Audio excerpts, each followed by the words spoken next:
Zach, welcome to the show. It's great to be here today. We certainly have a lot to cover this month. November was a big month in the crypto sector. So, starting off at the highest level, Bitcoin, of course, is up significantly over the past month with the asset rising more than 10%, and also about 150% if you look at the year to date timeframe. So, what is driving that performance? Just give us a bit of a rundown. Absolutely. It's really been a great year for Bitcoin, one of the best performing major assets of the year, again, up around 150%, as you say, a huge rebound after falling for some of last year. I think the drivers are both macro and micro in nature. Bitcoin is a macro asset, just like the stock market or the bond market or the value of the dollar. It's influenced by broader things that are happening in the financial system, in the economy, just like other investments. And I think the macro picture has gotten better for Bitcoin. In particular, the Federal Reserve is signaling that it's probably done raising interest rates and may even begin reducing rates next year. As interest rates went up, it weighed on the value of Bitcoin, and if interest rates fall, we think that that'll support the value of Bitcoin. So I think the macro picture, first and foremost, has been an important positive. And then second, the micro factors or more technical Bitcoin specific factors have also been positive. And I think that's really a supply demand thing. On the one hand, we anticipate that we will see new Bitcoin ETFs, spot Bitcoin ETFs released into the US market in 2024. That remains to be seen, but that's our expectation. I think the market's expectation. That could create new demand for this product. Bitcoin spot ETFs will open access to crypto to a much broader range of investors than exists currently. So we could see new inflows into Bitcoin. At the same time, the supply picture is relatively tight. There's not a ton of short-term traders in crypto markets, for example, today. Most coins are held by long-term investors that have been around crypto for a long time. So we see the supply picture as relatively tight and potentially some new demand. Those could be a positive catalyst for price as well. So I think it's really these two things: the macro picture, the Federal Reserve's interest rate tightening process maybe coming to an end, and the micro supply demand picture, if you will. New spot Bitcoin ETFs combined with a relatively tight ownership structure. We think both of those things have been positive for price lately. Certainly, a lot of factors coming from both ends, as you suggest. Now, moving to the institutional side a little bit, Grayscale noted in its November research report that open interest for CME listed Bitcoin futures reached a record high in November. Could you explain a bit about how institutional investment and crypto exchange traded products have influenced Bitcoin's recent trading behavior? Yeah, absolutely. There's lots of different ways to get access to crypto investing. One way, of course, is through Grayscale's products, the largest of which, the Grayscale Bitcoin Trust, GBTC, a flagship product, the largest Bitcoin investment vehicle in the world. This is a very common way for people to get Bitcoin access. But other investors use different instruments, and institutional investors in particular will tend to use derivatives, partly for regulatory reasons. It is not possible for many institutions to hold spot Bitcoin on their balance sheet today. So there's sometimes derivatives like futures products that institutions will use in order to have exposure to the industry, to the price of Bitcoin without owning the tokens themselves. So what we've seen recently, as you suggest, is a big pickup in futures open interest, the amount of volume traded in CME, Chicago Mercantile Exchange listed futures. So these are particular type of futures that are going to be common for TradFi, traditional financial institutions. The Chicago Mercantile Exchange, CME, lists futures in lots of different products, and Bitcoin is one of those products. So for institutions that are trading, say, futures, other derivatives across a range of things, financial products, commodity futures, if they want additional access to Bitcoin, they may use that product. So CME futures open interest picking up is maybe a sort of hint at who may be driving some of the market's price action. It is probably indicative of institutional investors becoming a little bit more involved. I will stress, though, that crypto is still very much a retail first phenomenon, and the institutional adoption of crypto is something that we think will happen over time, but we're still in the fairly early stages of that process. Right. And so diving a little bit more into kind of the different types of archetypes that are holding Bitcoin today, I know that Grayscale also noted in the November report that the share of Bitcoin supply held by short-term speculators, as you suggested earlier, recently reached a record low. So can you dive a little bit more into this and what some of the implications of that might be heading into 2024? Yeah, absolutely. So one of the great things about public blockchain technology is the data transparency that we bring. We can see so much more information about who holds what assets and when they bought and sold them compared to other markets where we typically lack that transparency. So on a blockchain, we can see the activity of every address and get a sense of the ownership structure of these assets.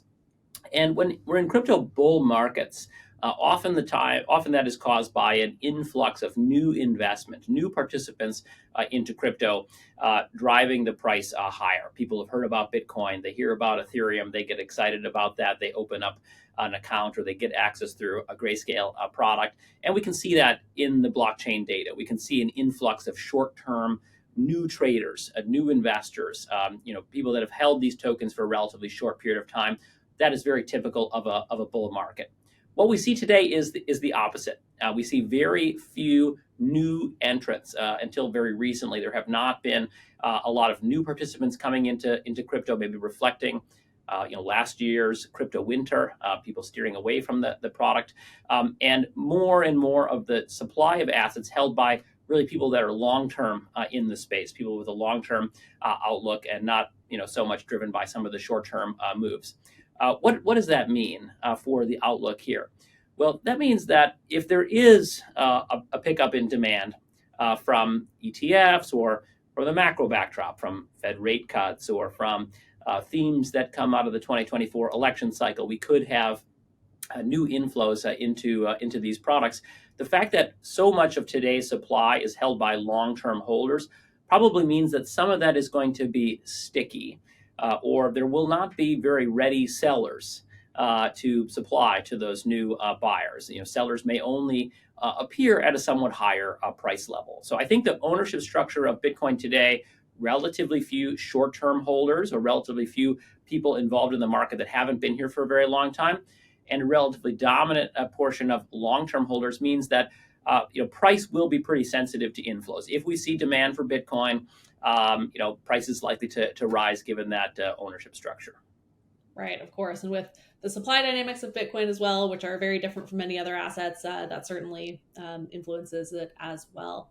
You touched Correct. a little bit in your answer on the Fed. And so the Fed, of course, meets tomorrow and is widely expected to keep rates steady for the next couple meetings. In fact, I actually noticed you tweeted earlier this morning that markets are choppy ahead of the Fed tomorrow. So tell us a bit about your expectations for that meeting and what the implications might be for Bitcoin. So the Federal Reserve has been raising rates for a while, as everyone is aware, and the goal is to bring down inflation. Now, inflation has headed lower quite significantly, and the Federal Reserve therefore thinks that it can pause in its interest rate tightening campaign. Now, that doesn't mean they're definitely done. The future is uncertain, but they do seem to be signaling that they would like to be finished. They seem to think that they're done raising rates for this cycle, and so the question is going to be how long do they stay on hold at this current level, 5% plus interest rates? And when do they begin reducing interest rates? When is inflation going to have fallen enough or the economy softened enough that rate cuts are warranted?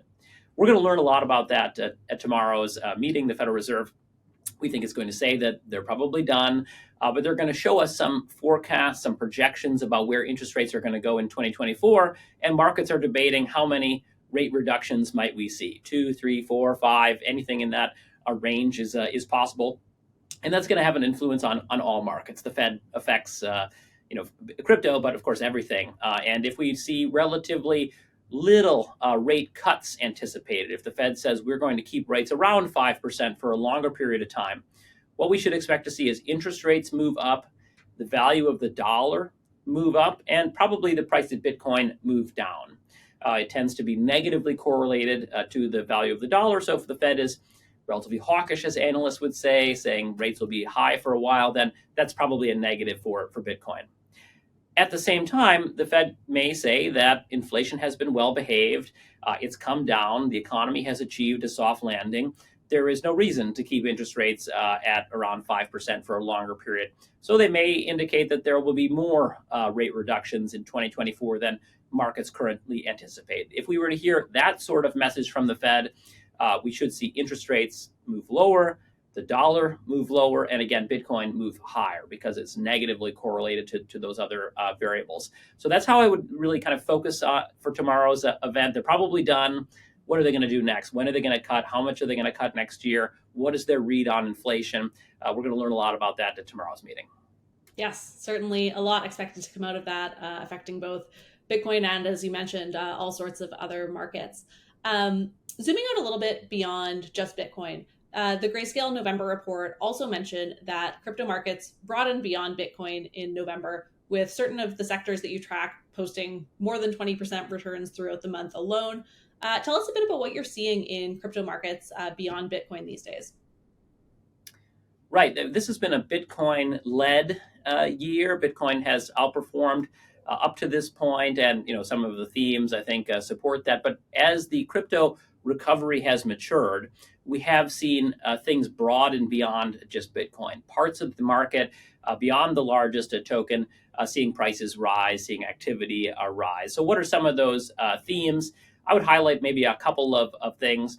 One is video games and the gaming parts of the market. This is an important application of public blockchain technology. The idea that we can have a open architecture gaming economy is sort of the dream of what we call Web3 platforms. And we're seeing quite a lot of movement in those types of tokens. There's been an AI theme recently, partly due to the leadership turmoil at OpenAI. There's been some focus on, are there decentralized platforms that provide services, provide innovation around artificial intelligence. So that's been a part of the market that's been relatively hot. And then lastly, I'd say tokenization of other types of assets. This is a place where traditional financial services firms are most focused when it comes to public blockchain technology. Can we tokenize bonds, stocks, real estate, those types of things? That'll have implications for certain blockchain related to projects, some of the tokens that we cover as well. So lots of different themes. And with our crypto sectors project, just to plug briefly, we think that your listeners, if they're looking for a broader sense of what's happening in this space beyond just Bitcoin, which they may be familiar with, the Grayscale crypto sectors are a great way to sort of monitor that activity and get a sense of what other themes are driving token valuations. Yes, definitely check those out. I have enjoyed looking at those and tracking those and reading through your reports. Absolutely. Cool. So looking ahead a little bit to 2024, one of the dominating stories for next year, of course, no matter what, will be the United States presidential election. Can you talk a little bit about that, how that might play out in 2024, and its influence, broadly speaking, on Bitcoin and crypto that you imagine it to have?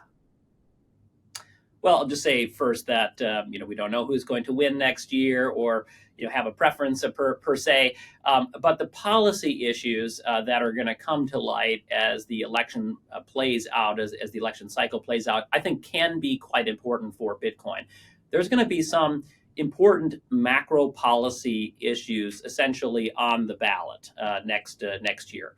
One of which is going to be the amount of government spending that is reasonable. The U.S. economy is running a pretty large budget deficit today for an economy that has a low unemployment rate. We typically see government borrowing or the budget deficit go up in recessions when the unemployment rate rises because of income support programs and things of that nature. Today, we have a rising budget deficit, even though the unemployment rate is below 4%.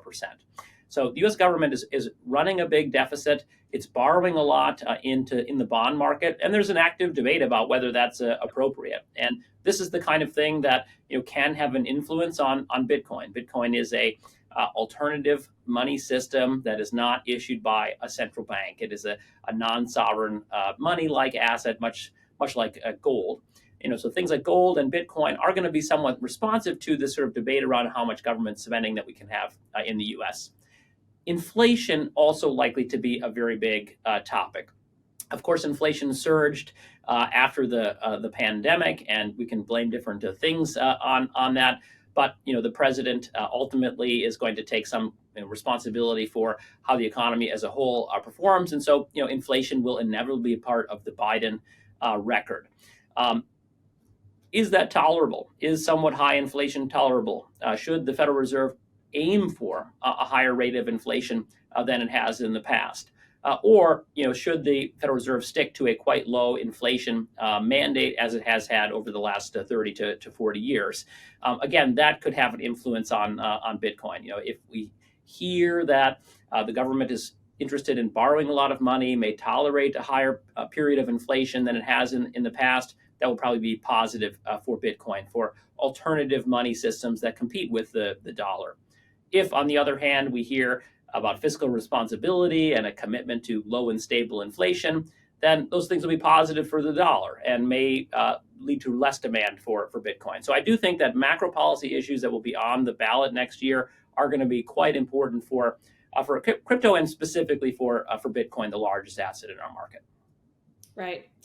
And wrapping up here, just beyond the presidential election, we're closing out 2023, heading into 2024. Any last words, reflections, or sort of thoughts looking ahead to next year that you'd like to share on Bitcoin or on the digital asset landscape at large? Well, I'd say a couple things. First, just crypto is back. Crypto had a challenging 2022.